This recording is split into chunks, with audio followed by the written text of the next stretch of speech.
up tic tac foofu laay jaaree wax leen ne maa ngi leen di nuyu suñu téléspectateurs de eSport TV round up nag nekk benn rubrique boo xam ne dina am chaque lendemain de match Sénégal nag dafa joué démb li nga xam ne mooy premier match am ci poule D bi match bi doon dox diggante Sénégal ak Botswana Sénégal am ci ndam boo xam ne sedd na xolu Sénégalais yi 3-0 concept bi nag dañuy ñëwaat ci li nga xam ne mooy match bi wax ak yéen sur le plan technico-tactique naam entraîneur bi Pape Thiaw moom loolu waaye dañ koy partagé ak Sénégalais yi wax leen li nga xam ne mooy suñu avis ci li nga xam ne moo jot a am ci match bi nga xam ne Sénégal gagné na ko démb haut la main match bi nag gis ngeen ko seetaan ngeen ko le Sénégal avait largement la possession avec 75% de possession de balle ça veut dire que le Sénégal a dominé son sujet beneen bi nga xam ne gisaat nañ ko ci match bi le Sénégal a eu 13 tirs donc 6 cadrés gardien bi nag def 4 arrêts def li nga xam ne mooy 3-4 tirs yoo xam ne non cadré donc soo gisee ay mel noonu ci match da ngay gis ne le Sénégal a vraiment dominé son sujet li ñu ci gën a neex ci match bi nag mooy cet équilibre d'équipe on a vu une équipe du Sénégal boo xam ne le capitaine Kalidou Koulibaly andi na bopp bi médian yóbbu ko ci kaw a kaw ñu téye foofu ki nga xam ne mooy adversaire beneen bi gis nañ ne dañ doon allier deux choses le pressing et le contre-pressing ki nga xam ne moo doon déclenché le pressing dafa nekk ki nga xam ne mooy le duo Nicolas Jackson ak Iliman Ndiaye bi nga xam ne moom lañ passé woon démb comme électron libre comme meneur de jeu derrière l'attaquant doon nga gis ne su Botswana yi di génn surtout à gauche de leur défense su mel ni capitaine bi moom mooy dem nekk ci la même ligne ak ki nga xam ne mooy Nicolas Jackson moment boobu Sadio mi ngi sur la même ligne ak ki nga xam ne mooy Ismaïla Sarr dès que ñu entamé l'action les Botswanais dañ leen di dem yóbbu leen jëm leen tëj ci entonnoir bi pour ñoom ñu sànni chaque fois bu ñu sànnee nag di ngeen gis ne ki nga xam ne mooy Moussa Niakhaté ak Kalidou Koulibaly ils ont récupéré énormément de deuxième ballon parce que moment bi ñuy récupéré deuxième ballon bi là c'est là où Pape Thiaw a fait vraiment du coaching il y avait ki nga xam ne mooy Idrissa Gana Gueye nekk fi nga xam ne mooy devant la défense pour dès que ñu récupérer li nga xam ne mooy second ballon bi ñu jàppandu ci ki nga xam ne mooy Idrissa Gana Gueye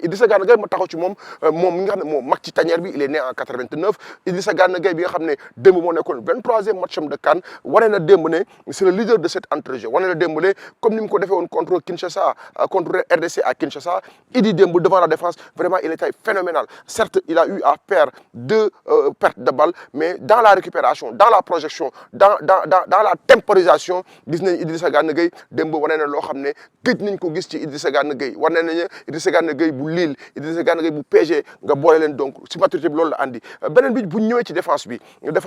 on a vu que hier ki nga xam ne mooy Kalidou Koulibaly ak Moussa Niakhaté première période bi bëriwul intervention ñaari intervention ñetti lañ def c'est des fautes yoo xam ne dañ ko def ci intervention yi benn bi équipe adverse dafa ñu bëggoon bett sur le dos de la défense ñu cadrer ni ñu cadrer baaxul ñu def faute Niakhaté def na ko ki nga xam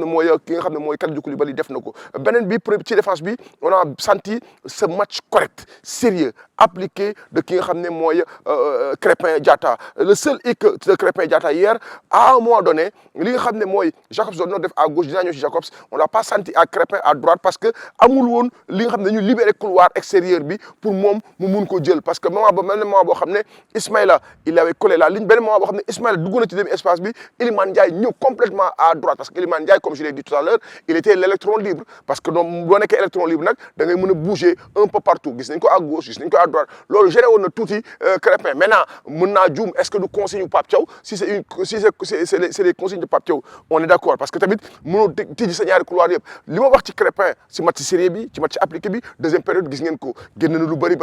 génn na ci ginnaaw Ibrahima Mbaye dugalee génn na ci ginnaaw Sabaly bi Sabaly duggee donc vraiment c'est le joueur que on avait besoin à droite vraiment lui il ne déçoit pas nga jëm à gauche Jacobs qui remplaçait numériquement poste par poste El Hadji Malick Diouf suspendu Ismaël Jacobs sur le plan défensif gis ngeen ne moom il est très costaud sur le plan offensif lañ ko doon jooyal mais démb gis ngeen ko en première période il a amené beaucoup de plus-value beaucoup d'allant offensif derrière ci nga xam ne mooy Sadio Mané mu ma rappelé ma sax li nga xam ne mooy complicité bi amoon ci diggante Saliou Ciss ak Sadio Mané ce qui a même occasionné il a fait une passe D ci premier but bi nga xam ne Jacobs dugal na ko avant dernier passe bi Sadio moo ko passe Sadio mi ngi koy passe nekkul woon ci couloir extérieur bi mi ngi woon ci demi espace bi pour montrer ne Sadio dafa libérer couloir bi pour Jacobs mën a jaar sur son dos pour andi li nga xam ne mooy centre bi nga xam ne vraiment mu nekk caviar boo xam ne Jacobs il met le plat du pied sécurisé mu nekk le premier but sénégalais donc la défense loolu la ñu xaw a comporté woo démb li ma ci gën a neex mooy ils ont jamais abusé des longs ballons Kalidou jéewul bu bëri benn woon ñaari yoon lay doon te bi mu ko defee sax il a trouvé cible am muy ki nga xam ne mooy Sadio en seconde période wala ki nga xam ne mooy Nicolas Iliman Ndiaye en première période donc démb li wane ne jeu wuñu long c'est parce que maintenant l'équipe a compris que on a des joueurs de ballon dans l'entrejeu on n'a pas besoin de sauter les lignes on doit passer par ces circuits dits préférentiels dans l'entrejeu ñëw naa ci Idrissa Gana Gueye li nga xam ne mooy joxe tempo bi parce que am na ñuy wax ne am na yu ma seetaan yeneen télé yu ma seetaan démb je les félicite même de passage ñu ne dañu jouer double tampon double pivot war ñu ko jouer non du double pivot bi du lu figé parce que à un moment donné di nga gis ne Idi c'est un droitier Pape Gueye c'est un gaucher su sorte dabal nekkee ci relation wu Moussa Niakhaté Jacobs da ngay gis Pape Gueye mu dem jege ji pour indi bu nekkee à droite da ngay gis Idi à un moment donné bi comprendre que ñii seen bloc bi dafa baa da ngay gis ne Idi il a été sentinelle maintenant Pape Gueye il était sur la même ligne à un moment donné que Iliman Ndiaye que Sadio Mané que Ismaïla Sarr pour mun am toucher de ballon bu bëri bi pour mun a éclater cette défense botswanais pour mun a utiliser beaucoup la largeur donc loolu moo tax démb ñu bëri loolu mën na leen réeral man je pense pas que on a joué avec un double pivot mais avec un milieu fixe sentinelle qui est Idrissa Gana Gueye Pape Gueye nekkoon li nga xam ne mooy relais parce que boo gisee Pape Gueye def ñetti frappe devant la surface de réparation adverse ça veut dire que il était un peu plus d'un cran par rapport ak ki nga xam ne mooy Idrissa Gana Gueye donc foofu ñooñu peut-être dañoo xaw a naan ataaya moo tax je les comprends beneen bi ñëw ci match gi nga xam ne mooy Sadio Mané vraiment li ma wax ci Idrissa Gana Gueye dinaa wax lu mel noonu ci moom démb il a fait un match vraiment qu'on attendait de lui 77 minutes de bonne facture où il a été très juste au niveau des touchés de ballon da ngay xool première période bi rare la Sadio téye ballon bi yëpp il le joue à une touche et yi nga ko joué en une touche moo xam ci Jacobs moo xam ci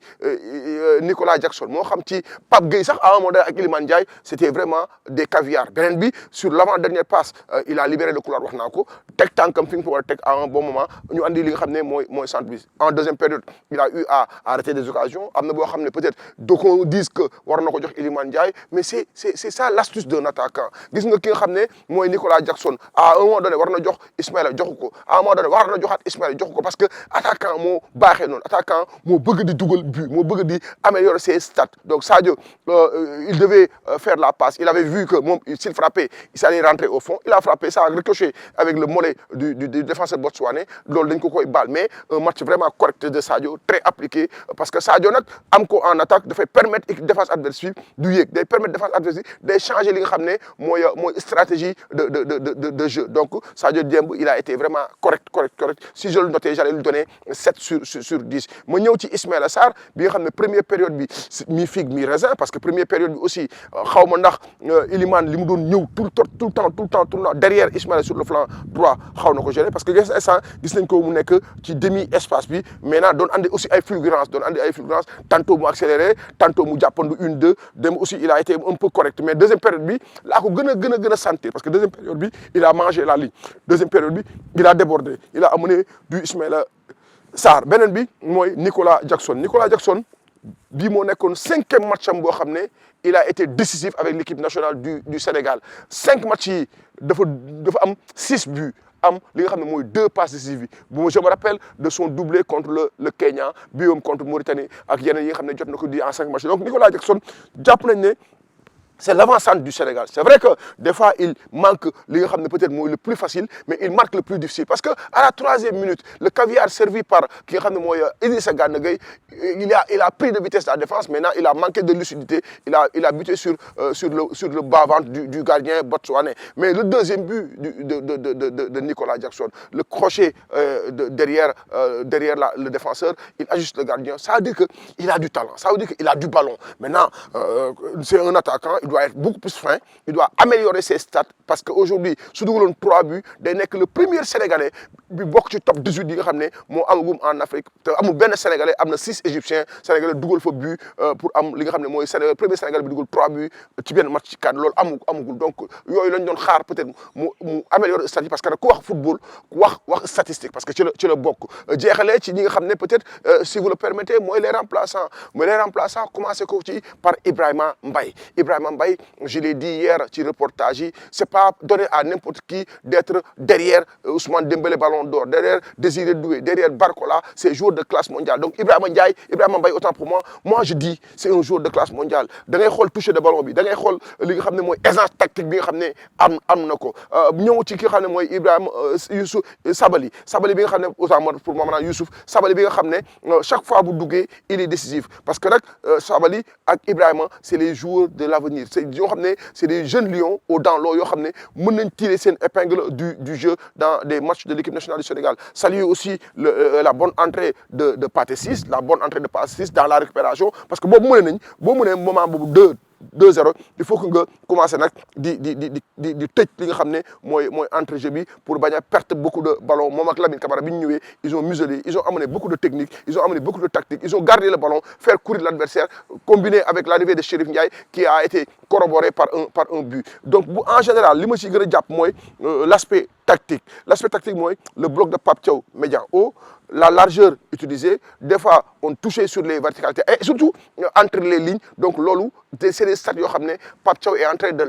l'améliorer. La concentration, oui, on a vu une équipe du Sénégal très concentrée, très appliquée. maa leen koy wax ci entraînement veille de match bi foofu le match bi di commencer ci conférence de presse bi foofu le match di commencer. L'attitude de Pape Thiaw en conférence de presse très positive, l'attitude de Kalidou Koulibaly très positive, très calme, l'attitude des joueurs à l'entrée de l'entraînement de veille de match qu'ils ont été vraiment concentrés. Loolu lañ transcender ci jour de match bi. Donc nag lii la ñuy xaar chaque fois ci équipe bu Sénégal di ko gis ci kanamu joueurs yi ñu nekk des joueurs yoo xam ne appliqués, des joueurs yoo xam ne concentrés, des joueurs yoo xam ne prêts à faire le job. Parce que démb même au niveau de l'abattage gis ngeen Kalidou Koulibaly daw na tacler à 1, 2, 3 reprises. C'est vrai qu'on joue le Botswana mais il donnait le tempo, il montrait aux gens que on doit être là et on est là.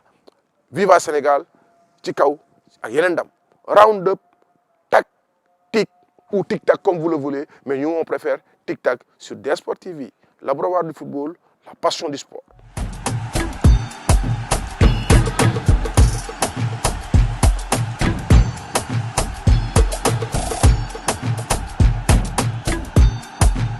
Toute l'actualité de la CAN sur DS Sport TV.